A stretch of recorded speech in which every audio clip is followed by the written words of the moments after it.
The Columbian is pleased to welcome candidates for state representative from the 17th District, position 1. I'm Greg Jane, the editorial page editor, and I'll let the editorial board members introduce themselves. Ben? Hi, I'm Ben Campbell, publisher of the Columbian and editorial board member. And then I'm Craig? Craig Brown, I'm the editor of the Columbian. And Colleen? Hi, I'm Colleen Keller. I'm the assistant news editor of the Columbian and a member of the editorial board. And we also have a reporter sitting in on this forum. She won't be asking questions here, but may want to speak with you later.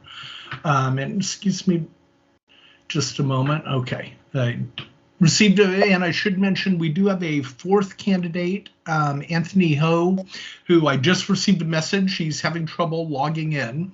Hopefully he will be able to join us, but we'll go ahead and proceed right now. So and as mentioned before, we are recording this. We will post it unedited on our website for the benefit of our readers and the community. And let's see, that's all the housekeeping. So with that, we'll get to the important part, the candidates. Please take just 1 to 2 minutes, introduce yourselves, and maybe explain a little about why you are running. And we'll start with Hannah. Wonderful. Thank you so much. So my name is Hannah Joy. I'm running for the 17th LD district here, position 1. And my husband and I, we moved here about 6 years ago with our 6 children. We chose to move to rural Washington because we wanted to give our children the experience of growing up in a community, a small community. We wanted a small business. We had owned larger businesses back on the East Coast, including a recycling company that we were about to expand out into a second state, but we wanted to downsize. There's also a lot more to that story, but limited time. So we moved to rural Washington to raise our children, and we realized quite quickly that small businesses are not able to thrive in Washington as much as we had hoped. And the education in Washington wasn't up to par, up to standards for what we had hoped for our children. And those are things that we would like to address. The community here is amazing. We love it. We put down roots very quickly and want to stay in Washington and try to make it a better place so that more families will be attracted to it. Great. Thank you, Kevin. Yeah, thank you to the editorial board for hosting us today. And my name is Kevin Waters. I'm running here in the 17th for position 1 in the House. And my background is I'm 4th generation from this area, from Southwest Washington, in particular Skamania County. I live in my grandparents' house. It was built in 1958, so I come from a logging background, and really proud of that. My great-grandfather moved here in the 30s for logging, and then my grandfather built our house, so he had 9 kids. My dad was one of 9 children. So anyway, but part of the reasons why I'm running is just being from here. I went to Stevenson High School, graduated in 2003. And when I went to Stevenson, you know, in the beginning, when I started kindergarten in 1990, we had this robust school with lots of funding, lots of things that really helped our school. We were a pretty well-off school financially. By the time I graduated in 2003, we'd seen a sharp decline in funding. We'd seen a school that my grandmother helped open up in 2nd grade, 1953, in Carson Elementary. I'm going too local here, but I'd just seen things that really affected my neck of the woods. And then, you know, I saw that in Clark County as well. My uncles worked at Fort Vancouver Coply and or plywood mill, and it had closed down. They had lost their jobs, and so those are the things that I saw. Came back, went to Eastern Washington University, came back, worked part-time, not part-time, I worked for a short time at the Skamania Sheriff's Office for 2 years as a corrections officer. And then I went on and helped my family open a small grocery store in Carson called Carson General Store.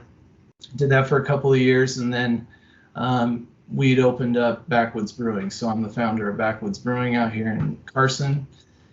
And really, I may have started home brewing before I was 21, so I know it's public, but I'll just tell you that right now. But I'd always had this dream of timber families coming back and resurrecting jobs in my county.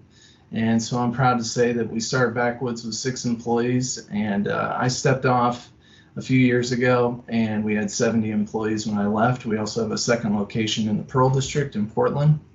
And My wife and I, we have 2 little girls, 4 and 2. We own a wedding venue here in Stevenson, and we own some cabins. And so I have deep community ties. I'm now currently the Economic Development Director for Skamania County. So I help guide kind of the resources that we need and things we can bring into this county.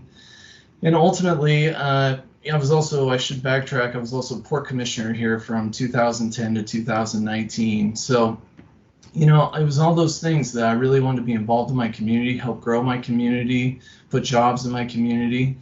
And I believe I can do that up in Olympia. So. Great. Thank you. And Terri? Hi. I do also want to thank the Columbian for having me here. A little bit of background about myself. I'm a nurse, I'm a working person, and I'm truly here to improve the lives of working people in the 17th Legislative District. My lifelong goal has always been to be of service to others. That's why 25 years ago, I chose critical care nursing as my career. I view public office as a way to more broadly be of service to others here in Southwest Washington. One of the reasons that really inspired me to run for the 17th LD, I have to tell you that the pandemic was really rough on frontline workers and really on nurses.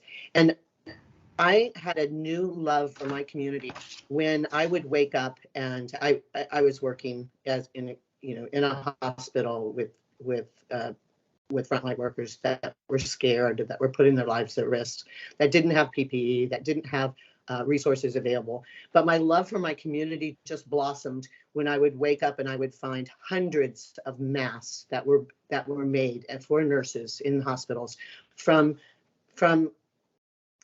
churches and synagogues and political parties and just neighbors. And it was awesome. I also had a great experience during this time, really seeing how innovative this community is. I was able to procure, when we had no shields, when we had no goggles in hospital, from the Camus robotics teams. I picked up hundreds of shields and goggles to take to the hospital for nurses to use when we didn't know how COVID was spread and how much protection we should have.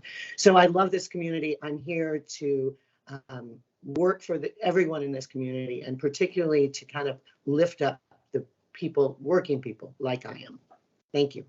Great, thank you, and thanks again to each of you for joining us. Let's start out with the state revenue forecast. Again, has exceeded expectations. What should the legislature do with that money? We'll start with Kevin. Well, thank you for that question. A couple things. I think we should be investing in education first and foremost, especially we have rural communities that could use new schools. We have curriculums in some districts that are out of date. And then the other thing is infrastructure. Being the Economic Development Director for Skamania County, I deal with the infrastructure issues daily, and I know that that's an issue in Clark County as well. So if we could use some of that money to tap into kind of last mile projects, incentivize people who want to build homes into building homes in areas where maybe they couldn't build homes because the infrastructure is too expensive, or broadband. That's another big issue across the board, is broadband. And then lastly is our police. And, police is kind of a delicate issue because a lot of that funding is really from the county or the city side. But I believe that the state at some point should start investing into that, into those entities, into police groups. And then the other thing is mental health. We have one accredited mental health hospital in the state. It's in Eastern Washington. I used to transport people over there from Skamania County. And we need more of those kind of facilities. We need better facilities for our mentally ill. And then, those are I could go on and on, but those are the primary things. And when you mentioned education, did the McCleary fix a couple of years ago, did that make any difference for particularly rural schools? No, it didn't. Did it provide additional money? Maybe a little, but the bigger issue is especially here in Skamania County, and I'm sorry I'm being Skamania County centric, but That's where you live. But the biggest issue is that we have 80,000 acres of timberlands of DNR timber in Skamania County. That timber money goes directly to Seattle Public Schools. It goes up to Puget Sound. It's not me making stuff up. It's being attested right now. I can tell you, I just got an email that Superintendent Reichdahl is going to be asking to have that money start going only to rural schools, which will be a huge move that he's supporting, to have timberland funds start to only go to rural schools and not to the larger school districts. But in the meantime, there's still a lot of work on the policy side that has to be done to benefit schools. Thank you. Terri, what should the legislature do with the extra money? So I agree with candidate Waters that we need to invest it. We need to invest it in our communities. And we need, I know that there's many people that are calling to, cut taxes at this time. With inflation how it is and people spending less, I'm concerned that we wouldn't have the revenue that we have coming in if people stop spending money, and so we wouldn't have that that extra revenue. There are, I understand that there's somebody talked about putting funding into a rainy day fund, which I think is a good idea as well. But investing in schools is always a priority. I know particularly in Skamania, the schools are not, they did a seismic analysis of our schools, and our schools they're not built to withstand any kind of earthquake damage. So we could invest in infrastructure and schools, and I would support that. I do. I think that people value when they see value from their tax dollars, and when they see it, they don't mind having their taxes spent on something that they see is benefiting them, benefiting their community, and they see value in it. Thanks. Thank you. Hannah, how should the legislature spend the revenue? I actually want to address the fact that we have such a large extra amount sitting there. I know we talk about not wanting to lower taxes, but the reality is if we're pulling in more tax money than we actually are spending, and we could be lowering taxes to help families survive inflation, that would be the way I would go with this. As far as spending it, I think putting in a rainy day account would be wise. Infrastructure would be wise. Both Clark and Skamania County deal with PUD, water, sewer issues. These are things that could really benefit from some of that money. Schools are always a priority. We talk about the increase in crime is phenomenal. I recently sat down, had dinner with a friend who was taking her 8-year-old daughter to dance class. And there was a homeless man with a buggy and a machete in front of the dance studio doors. She said, Hannah, I'm actually scared to take my daughter into dance class because I just don't know and I don't feel safe. And that is something we have to address immediately. Washingtonians, Clark County's, Skamania County citizens should feel safe to take their daughter to dance class. So we need to reinvest in making safe communities, safe areas. But we also do make sure that they're accountable. And I think having the cameras for them is very reasonable. Community accountability, but also keeping them safe. I think these are wise uses of money.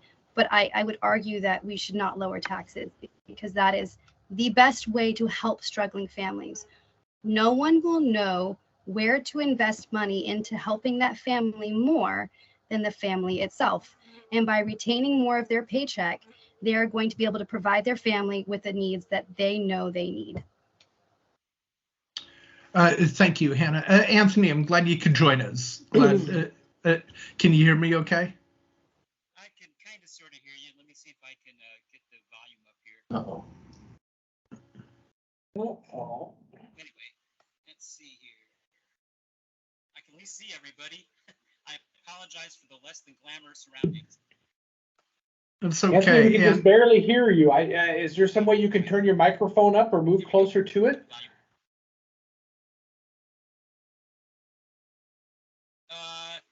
I'll try to get closer to it. Let's see if that works. Sorry about that. Usually my phone works. For some reason, I couldn't get in on my phone. Oh, you're sounding better already. So, Let's see if I can turn it off here. Hang on a second. okay. All right. Ain't technology wonderful? All right. Yeah, sorry about that. I'm sorry I'm late. That's okay. Glad you could join us. So really quick, let's start with, we had each of the candidates introduce themselves and just briefly explain why they are running. Could you please do that for us? Sure, and I'll keep it brief. My name is Anthony Ho, and I'm running for the 17th Legislative District. And the reason I'm running is because, back in June of 2020, I saw the governor openly say that he knew nothing about a takeover of downtown Seattle by rioters, and that really got me motivated to run because I couldn't believe that he would lie so openly. And so, after that, I started to realize that if I didn't step up, that things, I just couldn't be the person that yelling at the television set anymore. And so that, I'm retired. There's no really any reason for me to have to work, and yet I realized if I didn't step up, I couldn't really live with myself. So I'm stepping up because I really think that we're ignored down here in Southwest Washington, that a lot of the concerns are really focused on Seattle, Tacoma, King County, Pierce County, and they don't really think about Clark County or Skamania County. And so that's what engaged me to decide to run. And if you peruse my website or heard me talk, you realize that the issues I'm talking about are things that are very common to people here in Clark and Skamania counties, like the I-5 bridge, or homelessness, or crime. So, those are mental health, access to mental health, addiction. So those are the things that I'm concerned about. I think that represents the concerns of people in Clark and Skamania counties, and try to really make our voices from down here heard up in Olympia and elsewhere around the state. That's just me in a nutshell. Okay, thank you. And then I'll have you answer the question the other candidates have answered. The state revenue forecast, again, has exceeded expectations. What should the legislature do with that money? Well, there's a number of things that could be done, but what I would like to see done is two things: either a state rainy day fund, because we all know, for example, that natural disasters happen. So we could set some of that money aside for emergencies like an earthquake, a tsunami, a volcanic eruption. The other thing that I think would be good would be some way to get that back to the voters. Now, I'm not talking about creating a bureaucracy for a kicker, but there are things that the Republicans propose that I think are perfectly worthwhile, like a gas tax holiday. Washington pays 49.4 cents per gallon in gas. It's the third highest gas tax in the country, I understand it. So getting that back to the people that live in the state would be a good thing. Another way would be they proposed the national park or the state parks having no fees. Those are some good ideas, and I think those are perfectly worthwhile. There may be other ways that we could get it back to the people in the state that pay taxes. So those are the two ideas I have: either a rainy day fund or finding a way to get it back to voters. Well, and do you happen to know how much do we currently have in our existing rainy day fund? No, not off the top of my head. No, I'd be happy to look it up, but I don't have it off the top of my head. Okay. And I want to go. It'll never be enough, though. I can tell you, I used to live in California, and it's amazing how when a disaster happens, there's never enough money. I want to go back. Hannah, you mentioned giving some of that money back through tax cuts. Specifically, which taxes would you propose cutting? How would you go about that? Absolutely. I would love to see a 1% cut in our sales tax. I would also like to see a temporary tax cut in our state gas tax. We are looking at an inflation of almost 50 cents increase in state gas tax coming in January. These are all things that are going to hurt the most vulnerable of Washingtonians, the ones who can't not go to work. And what I mean by that is there are some of us who have the ability to stay home and work through Zoom, but that's usually for the more privileged. When you have working single moms who have to drive to work, that gas tax is literally bread and butter you're taking out of her and her child's mouth. There are huge tax cuts. that would be big for them, but not much for the rest of us. And I think a 1% sales tax cut is extremely reasonable, very common sense, and so is the gas tax. Okay, thank you. Craig? Fast question for Hannah. You mentioned that you thought that the education system in Washington wasn't up to par. I was wondering what you meant by that.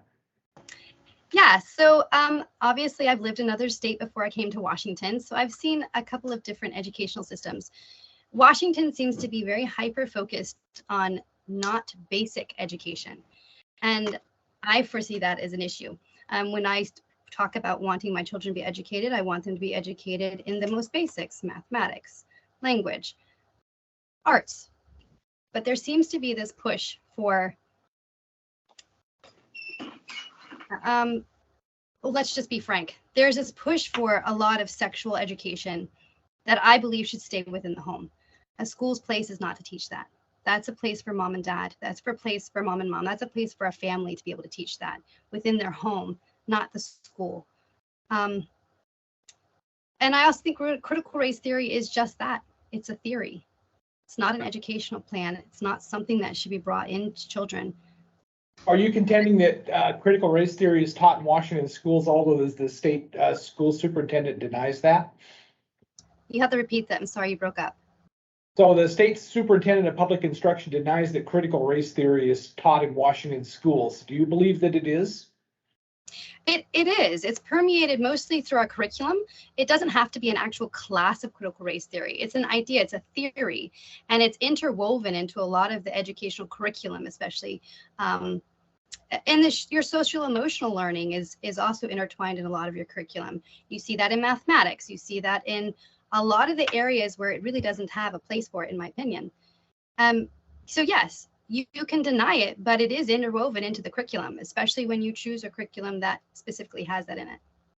Okay, thank you. Kevin, do you agree with what Hannah's saying, or do you have some other thoughts?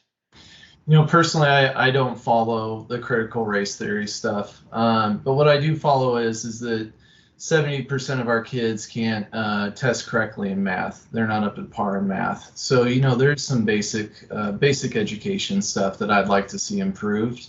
You know, on the social stuff, I do apologize. I'm not a social warrior. I am more about just the X's and O's. How do we improve overall education? Math seems to be a big one. Our kids across the state are failing. And so it's those kind of things that I'd like to see improve and us invest in. Okay. Terri, what are your thoughts about education? I think that Washington is not good. Can you hear me? Yeah, you had frozen there for a minute, but I think you're back now. Okay.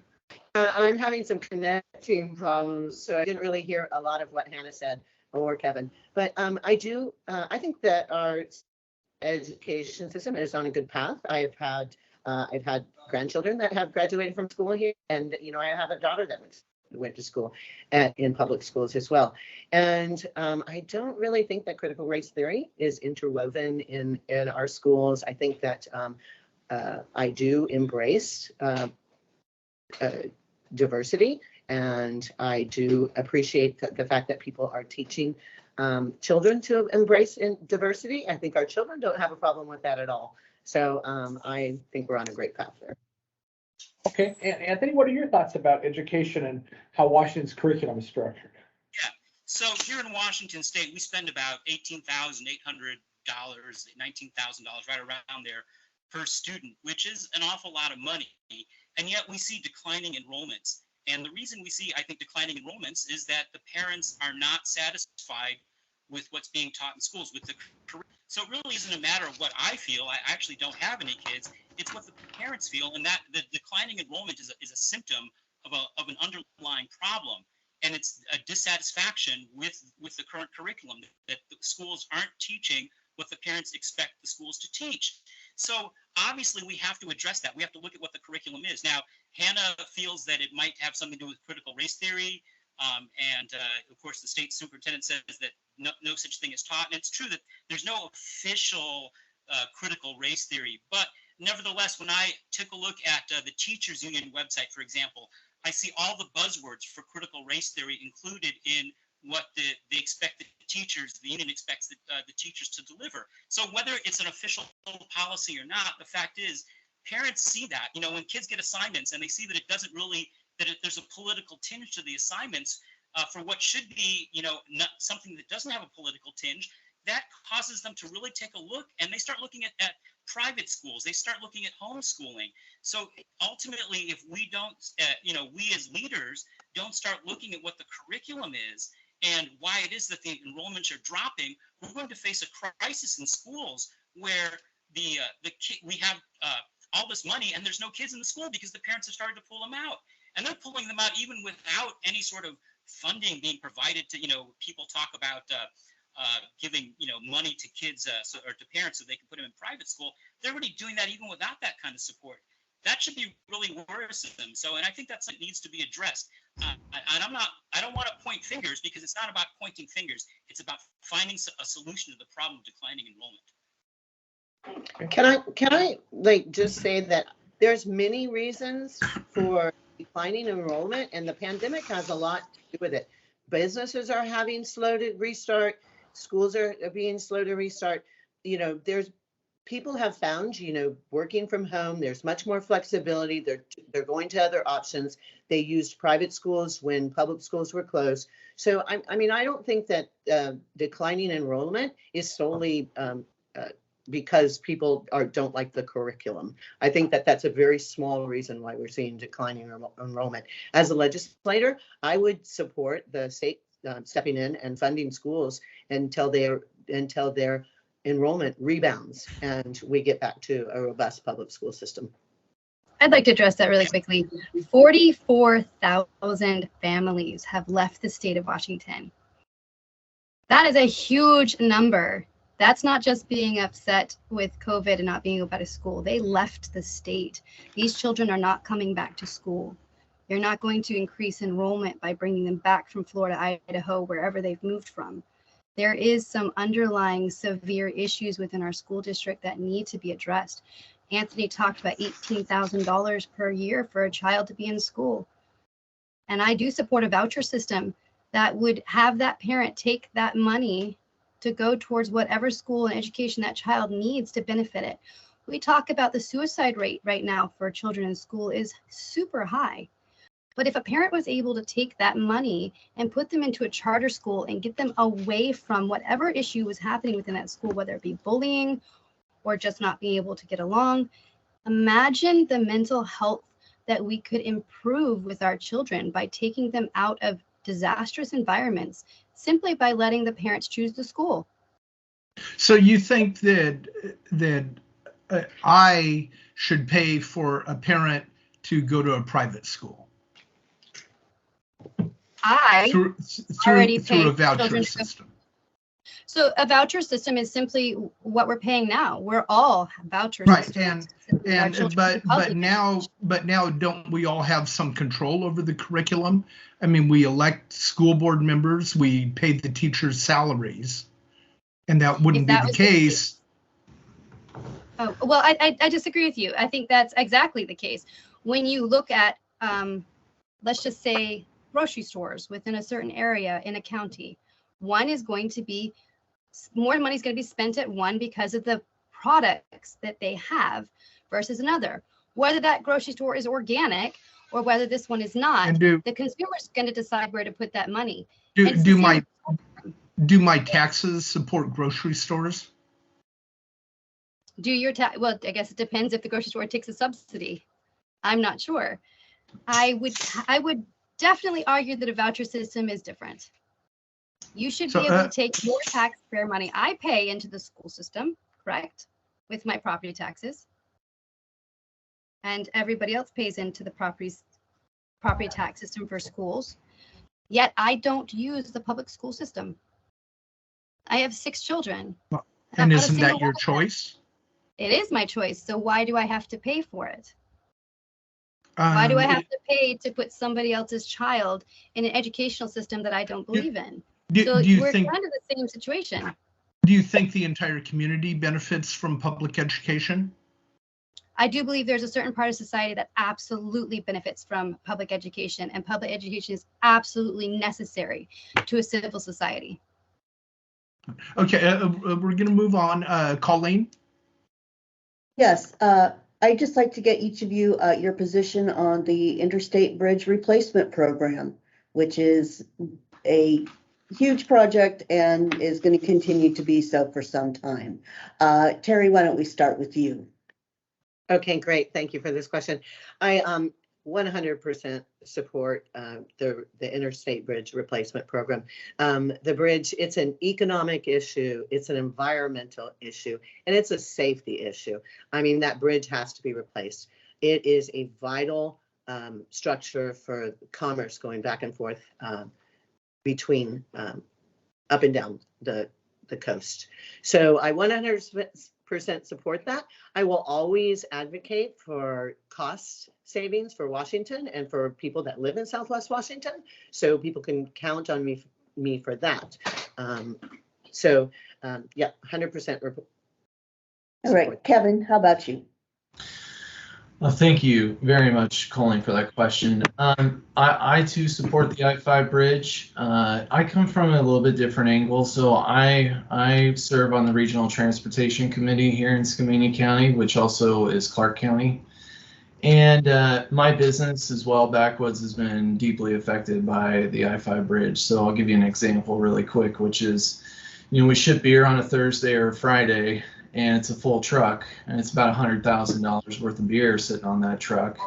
And when it sits on the I-5 bridge and it misses its dock time, that means that our business doesn't get paid for another week, maybe 10 days, because we missed our dock time because of the I-5 bridge, because that truck was sitting there waiting on the I-5 bridge.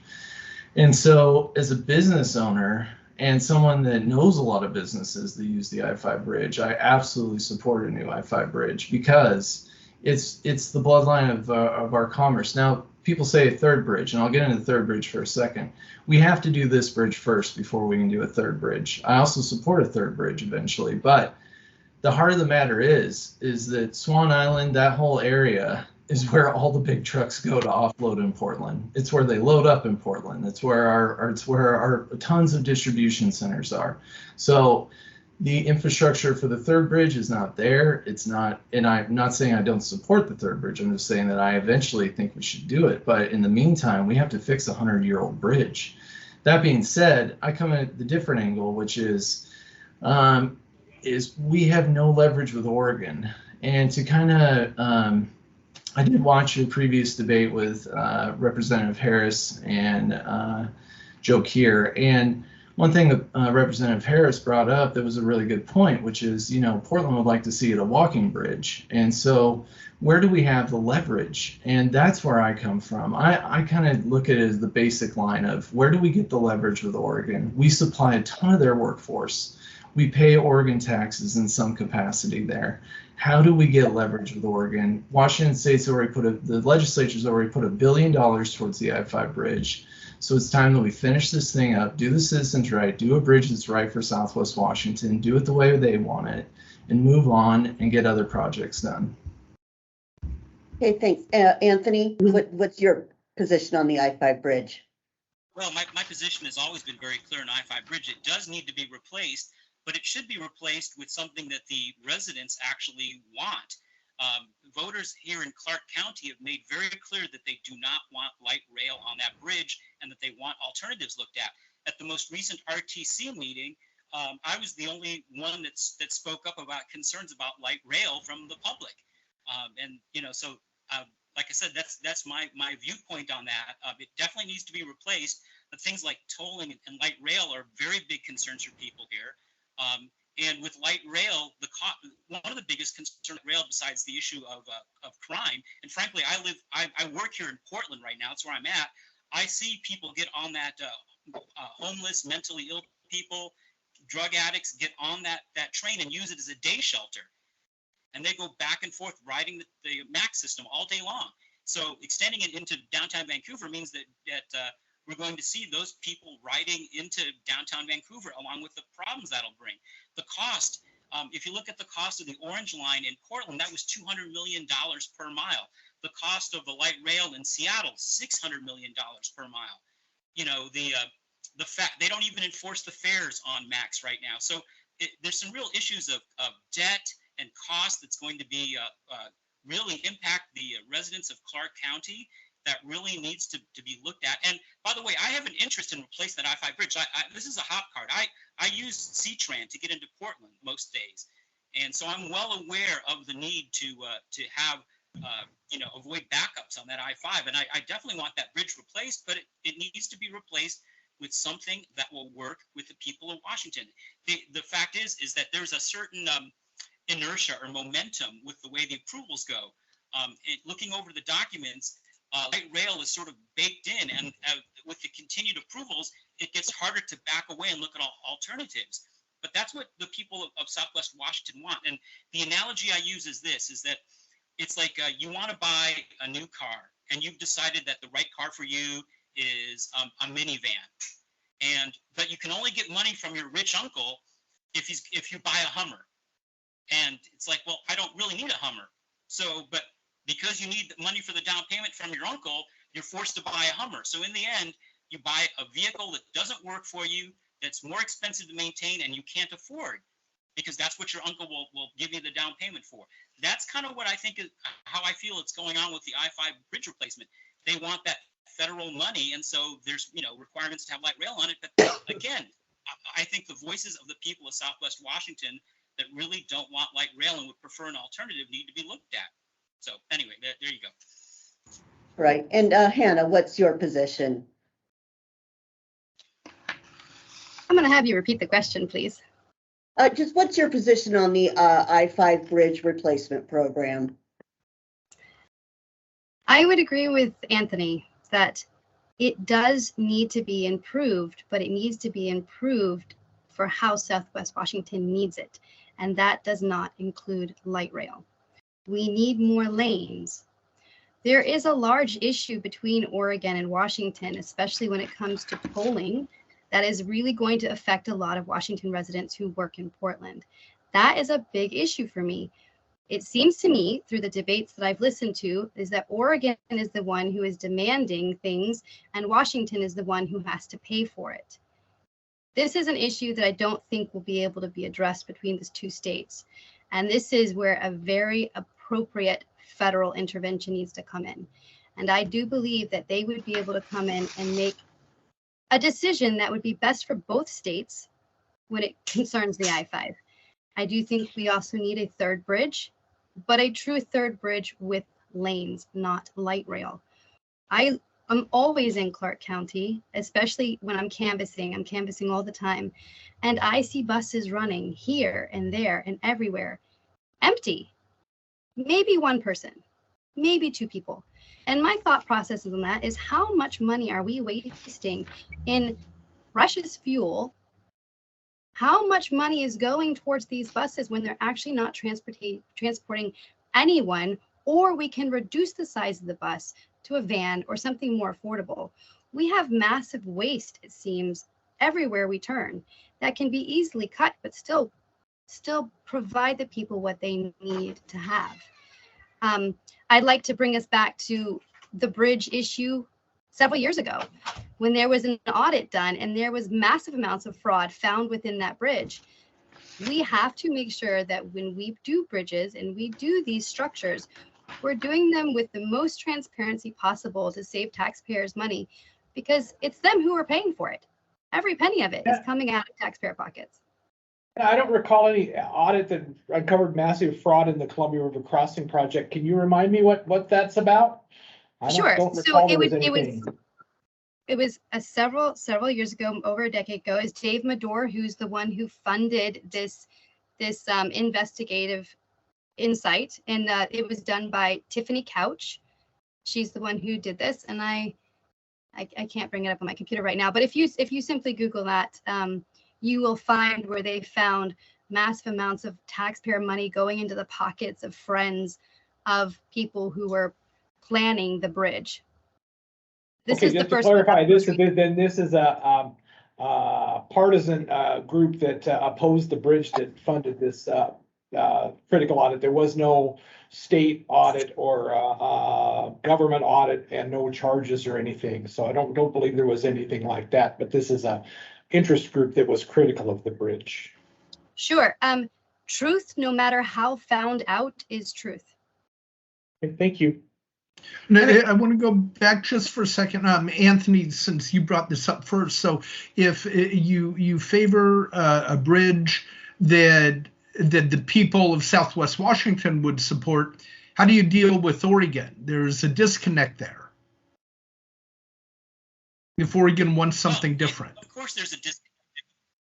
Well, the people of Oregon have different concerns. Obviously, they would.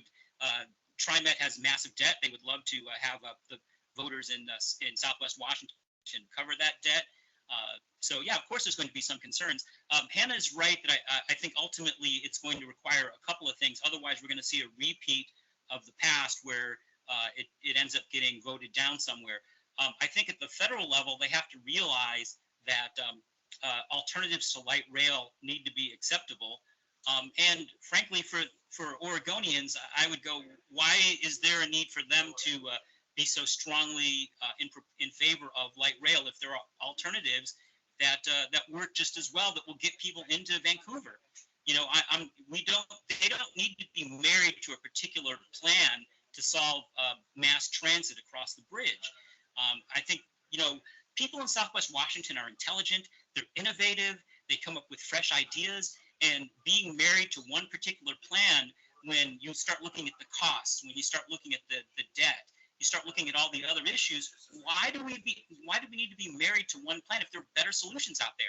So I think the way to convince people is not only at the federal level, but convincing the people in Oregon that this is a better idea. We're people in the Pacific Northwest. We're smart. We think outside the box.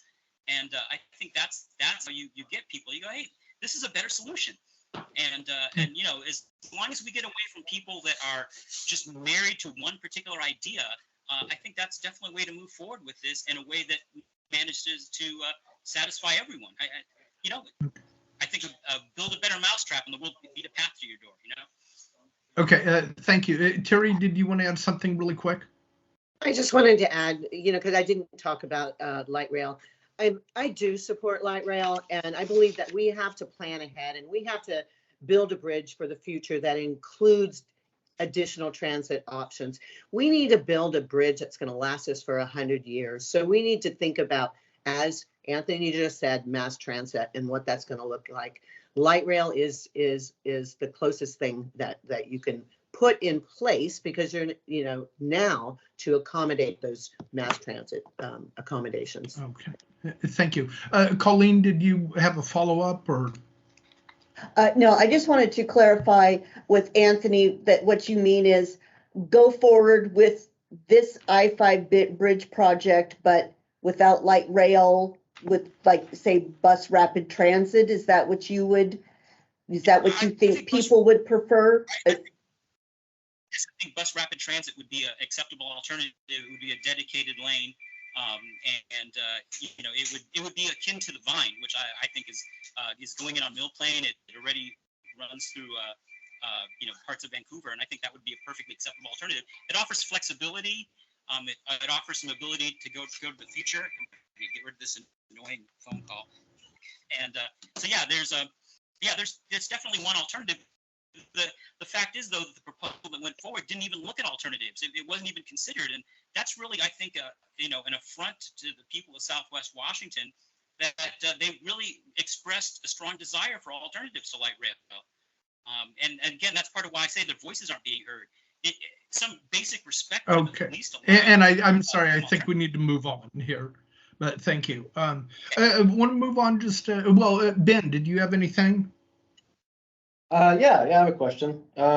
So there have been mass shootings in our schools and parades and malls across the country.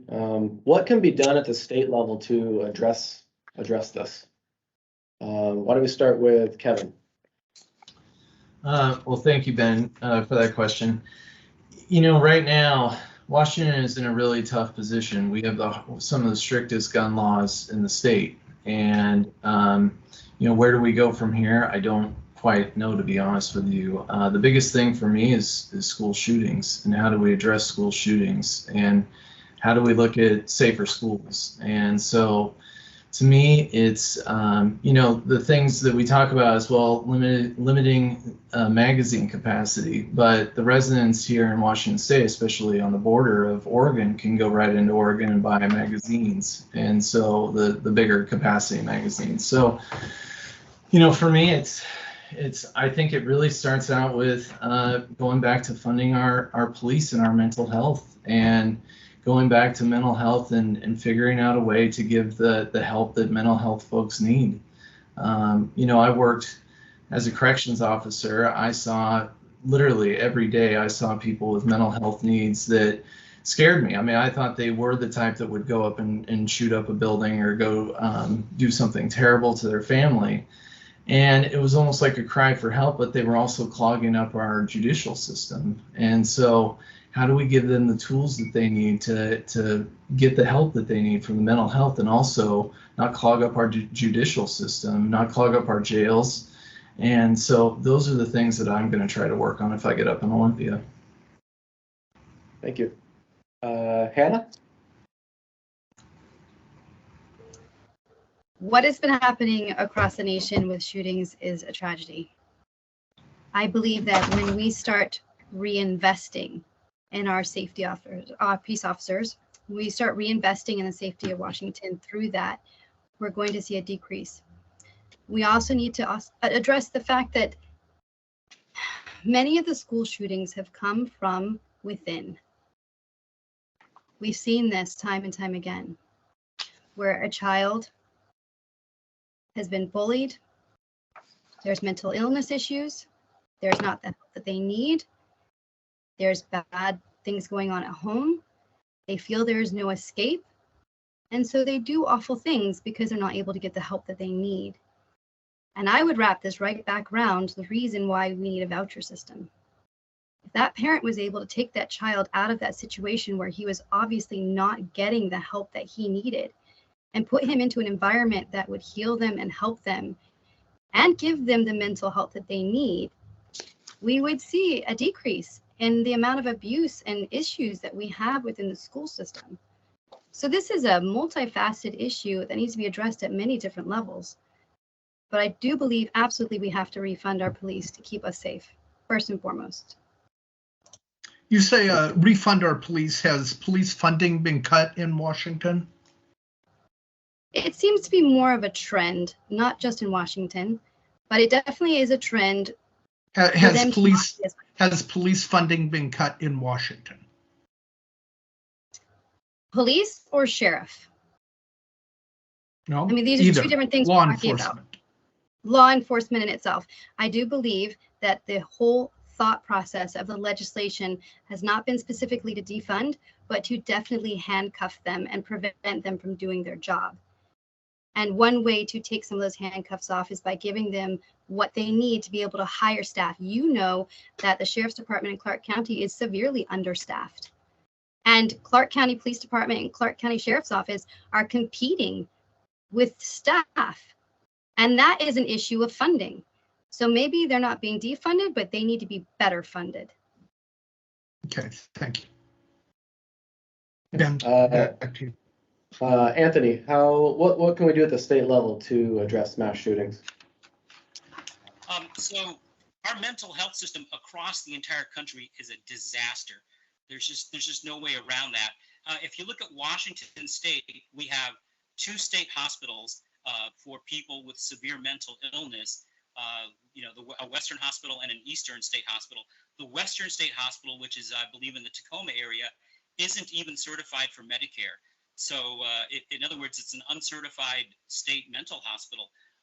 The governor has issued a policy, essentially, that the only way you can get into a state mental hospital is through what's called a forensic commitment. What that means is you have to be referred through a criminal court, essentially. You have to have committed some kind of act that brought you to the attention of the court, and then you can go in and get evaluated, get mental health treatment, or get committed.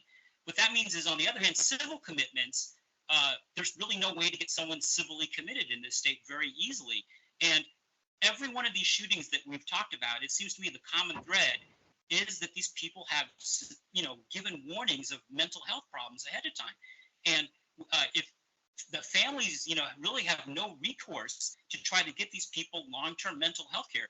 There's this problem is actually many decades. It goes all the way back to the 50s and the 60s with various laws, emptying out state hospitals, budget cuts in the 80s and 90s. So this is a multi-decade problem. And, unfortunately, what I think it's going to take to bring this down, it's going to take, in some cases, involuntary civil commitments of people that exhibit tendencies. And so we need to identify those people and get them treatment. Okay, I want to go back there for a sec. Isn't the common thread in all of this, aren't guns the common thread? Should we do anything to restrict guns? The reason I don't believe it's guns is that there are you don't think guns are a common thread in mass shootings? Not at all, because the fact is that guns, and there are more guns in the U.S. than there are people in the U.S. The vast majority of gun owners in the United States are law-abiding. So if guns were the problem, I'm not arguing that. I'm saying are guns a common thread in mass shootings? Well, that's like saying people are the common thread in mass shootings. Let's just eliminate people.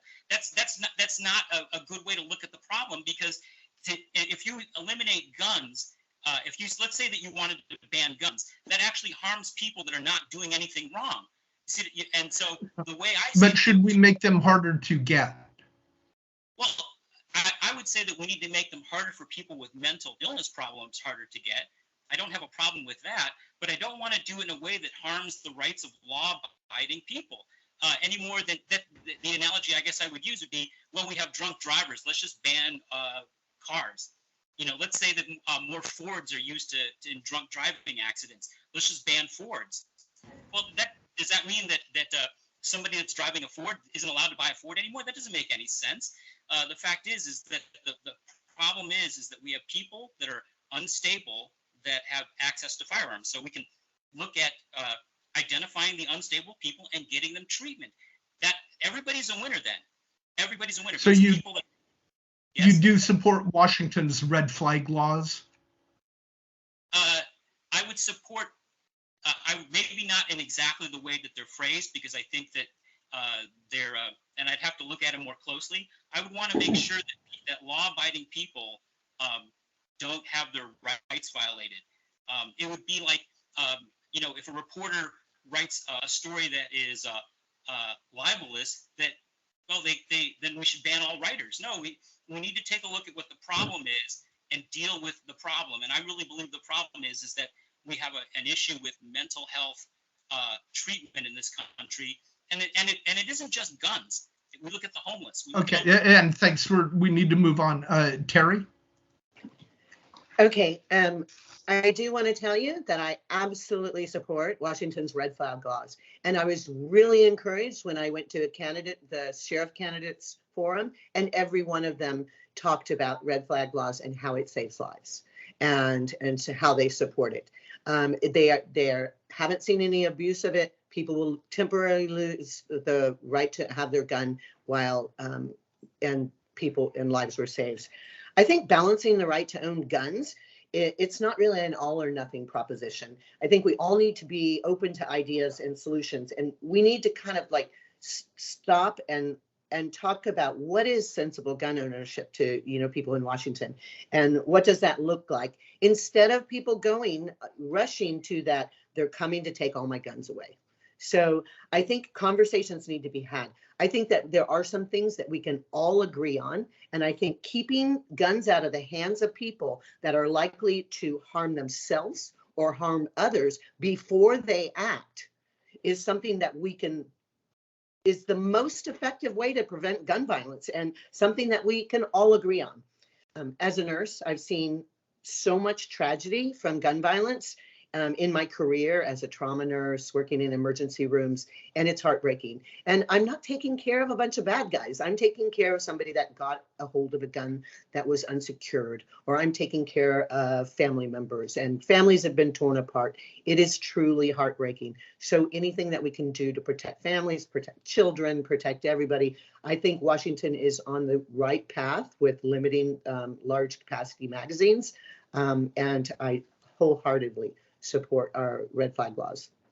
And I don't know if everybody's aware of how red flags laws kind of came about and the things that have happened in Clark County with Nikki's law and stuff, you know, where people got a hold of a gun and were able to, you know, somebody that had a restraining order was still able to get a hold of a gun. So that's where, those are examples of how it works.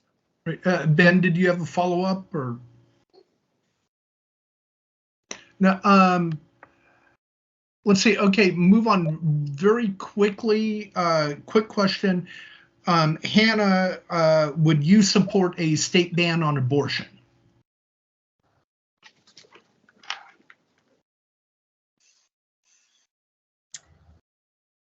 Could you clarify that a little bit more? It just seems to be very, very broad. If they brought up a proposal in the legislature to ban abortion in Washington, would you support that? At what term? All abortions. Up to birth. Yes. Yeah, I believe that if a child is viable and is within minutes of birth, killing that child is morally wrong.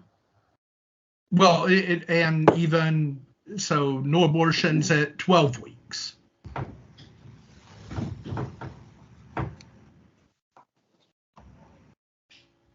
I know that this comes on the back of Dobbs, right? This question has been brought up because of this issue.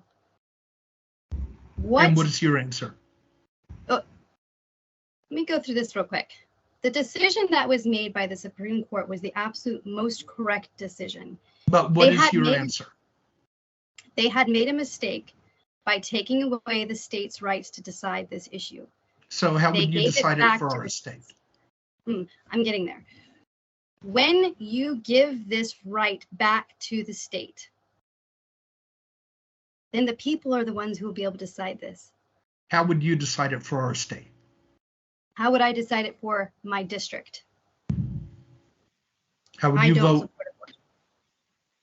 And so you would vote for an all-out ban on abortion? An all-out ban on abortion.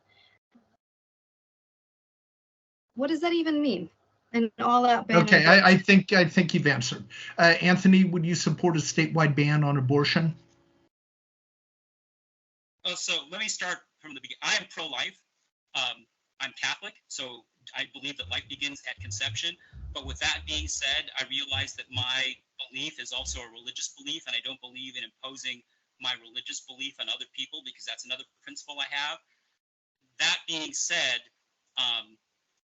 we already in Washington State accept a ban on abortion beginning at the limit of viability, which generally is 24 to 28 weeks. So already in place, we do have a form of a ban. And obviously in cases of rape, incest, or threat to the mother's life, if an abortion is necessary, then I would certainly find that, I would be uncomfortable, but I would find that still acceptable. Where it becomes more difficult for me is to decide at what point does a fetus become a human life. And so when it comes to a ban, my first instinct actually is to believe that people will naturally choose life given correct circumstances. So before I would vote for a ban, I would like to see the state give support to women so that they can have the option of having children rather than deal with economic issues. I would like to see men step up and take responsibility for the actions they've taken. So, but would you support a statewide ban? I would like to give you a simple answer, but the issue is just not as simple as your question makes it out to be. I would want to see the specific legislation, but that being said, I would find a ban to be sort of the last resort in support of life. I would like to see other options before we go to a ban. And, okay, thank you. I can give you a better answer. Thank you. Kevin, would you support a statewide ban on abortion? You know, this is a deeply personal issue for every single person, and myself, like Anthony, I'm Roman Catholic. My belief and my faith is that we are absolutely against abortion, so I'm a pro-life candidate.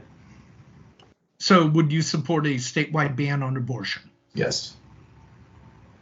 Well said, Kevin. Terri? Okay, as somebody that was raised Catholic as well, and that has many Catholic friends that are pro-choice, I absolutely would not support a ban on abortion. I believe that every person deserves equitable access to affordable, unbiased, quality abortion and reproductive care. And I think that that's what I would continue to support, and I would support that in Washington. And so I'm a no there. Okay. Thank you. Let's move on. And actually, we have thank you all. We have a lot more we could talk about, but we probably should move on. Give us your final pitch for why voters should support you, and feel free to mention any endorsements. And we'll start with Terri. Hi. First, I want to thank everybody for coming. For allowing me to be here. I do want to I just want to end on some things that, I hear people running about, and I hear them talking about big government. And so I kind of want to talk about that before I go. I don't think that the size of government is the right criteria to talk about. I think efficiency is, and I am for efficient and accountable governance. Funding government without accountability is how that money is spent is the key. People understand paying taxes when they see value and they see a positive impact for their dollars on their lives. And those are their children and of community. They need to see that what they are getting is what they are paying for. Transparency and accountability by public service is key to their participation in the funding process, of which I'm running to election to be a part of. I'm not for waste. No one is. Our job is to be transparent about why certain monies are needed and how they are spent. If size refers to government interference in their lives, I can assure you I am opposed to government being the boss about what laws pass and how taxes are spent. Public servants are just that, servants, to the needs of those who we represent. Again, when people better see the value of the taxes they pay and how those they vote for work to apply those taxes for them, that helps those represented understand and feel valued for those whose job it is to represent them. So those are just some closing words. Thank you for being here. Thank you. Kevin, final pitch. Well, thank you guys, first off, to the editorial board for having me here. And, you talk about being fourth generation from Southwest Washington. My family moved here in 1939. I've seen the highs and lows of this area. I've seen my family in prosperous times when timber was at its highest and jobs were at its highest and everyone had a job. I've seen the downturns. And throughout that whole time, my family has raised me to live here, to invest in here, to raise my children here. And part of my life's work, my whole work is to better my community, to better this place, to provide jobs for people, to provide opportunity for people. I deeply believe in this area, in the 17th, and it's those kind of values that I intend to bring up to Olympia. So while I may not agree with every single issue that you guys are asking me about today with you, I do think that on 80% of the issues or better, I'm going to agree with you and I'm going to work hard for you. So, and a couple of endorsements, I'll just throw those out there, is Washington Food Industry Association, Representative Paul Harris has endorsed me, Washington Forest Protection Agency, Washington Hospitality Association, Washington Beer and Wine Association, Associated General Contractors, and there's a number more associations that have already said they're going to come. I just haven't received their letters yet. So just know that I'm going to work hard for the Southwest, and I live here. I live in my grandparents' house. I'm not going anywhere. I'm not planning on moving anywhere. Nothing's for sale. So I love this area. I just want to serve. And most off, and by the way, I'm a weekly, daily subscriber to the Columbian, so I love the Columbian, just so you all know. But more than that, thank you guys for the work, and I hope I can be elected up in Olympia. Thank you. Thank you. But sorry, you don't get bonus points for pandering. I don't. I just had to throw it out there. I'm a news junkie. I'm such a nerd. Sorry. I'm a nerd. Anthony, give us your final pitch. Well, thank you very much. I appreciate the editorial board's indulgence in letting me join little bit late due to technical problems. We are very blessed in the 17th. We have a high quality of life in the 17th, and we actually have some excellent candidates this year. You'll have a lot of difficulty in trying to choose between all the candidates. So I think what separates me from the other candidates, I have a great breadth of experience. I worked in law enforcement for 26 years. I work in Portland now. I take public transit now. I'm dedicated to the community. I volunteer with All Classical Portland. I volunteer with as the vice chair of Friends of the Vancouver Symphony. I run my HOA. I shop in the stores in East Vancouver and Vancouver in general. So if you look at my record, I have experience with homeless problem. I have experience with crime. I use the commute. I'm very much in touch with what's going on, and I listen. I think that's really, really key, is that I listen to what people have to say. That's why my campaign slogan is "Let Voice Be Heard," because I really don't think that our voices are heard in Southwest Washington. And I've identified what I believe are the key issues, things like access to mental health care, the homelessness, the crime, the I-5 bridge. I've actually spoken up at the RTC about the bridge. So I think you'll find that of all the candidates, I'm engaged. Oh, I'm also a union president here as well. I'm president of my union for port security officers. So you'll find that I'm engaged, I'm active, I listen, and enthusiastic. And so I think that makes me the strongest candidate, and I ask for your support. Thank you very much. Right, thank you. And Hannah, give us your final pitch. Well, thank you so much for having us. And thank you, Greg, for pushing me to realize that some people see things in purely black and white. A lot of law is not. I would actually argue all law is not black and white. There are lots of gray involved. I believe that people are the best deciders of their own money. And when you allow them to have the most and be able to keep what they have earned, they will make a great decision on their own behalf. When we talk about big government, what we're talking about is government who takes from the people to give back to them in the way that they see fit. And I don't believe that's right. People are ingenious. They will come up with amazing things and amazing solutions if they're given the opportunity to do so. I believe that parents are the absolute major stakeholder in their child's education and should have the final say in everything. I would also like to point out that I own several small businesses, and I have started a newspaper, 2.5 years now in this newspaper for our county. And the reason I started this newspaper was because I saw that the media in Washington was so very biased and was not able to provide a voice for all people. And by this paper, I feel that I have succeeded in allowing voices of people who were never allowed to be heard again. I am endorsed by the Skamania County Sheriff, Dave Brown. I'm endorsed by the Klickitat County Sheriff, Bob Songer. I'm endorsed by the Young Republicans of Washington. I'm endorsed by the Washington State Liberty Caucus, and many more. My husband and I have dedicated ourselves to our community. I have volunteered and worked in the trauma intervention program, helping people avoid mental health issues from the moment trauma begins. And I am very proud of that work that I've done for people. My husband is past commander of the Legion here in our county. A very large majority of our county is veterans, and we take pride in being able to help them and support them when they need it the most. I just want to thank everybody in the Legislative District 17 for taking the time to actually listen to the candidates. This is such an important year. And when you keep electing the same people over and over again, you can't expect change. So it's time to take a chance. It's time to take the opportunity to elect somebody completely different that you might think is not the right fit. But you also remember there's 127 other legislators up in Olympia who will also be helping that person. And I do believe I am the best candidate for this because I'm willing to make big changes that Washington needs. And I'll thank you all for that.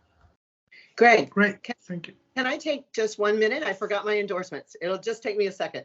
Okay, sure. Okay, I'm endorsed by the Washington State Labor Council, which represents 550,000 union workers around the state, Southwest Washington Central Labor Council, the Vancouver Firefighters, the Washington State Nursing Association, the Education Union, and I'm also endorsed by Annette Cleveland, Sharon Wiley, Doug Lasher, and many other community leaders. And so thank you for allowing me to talk about that.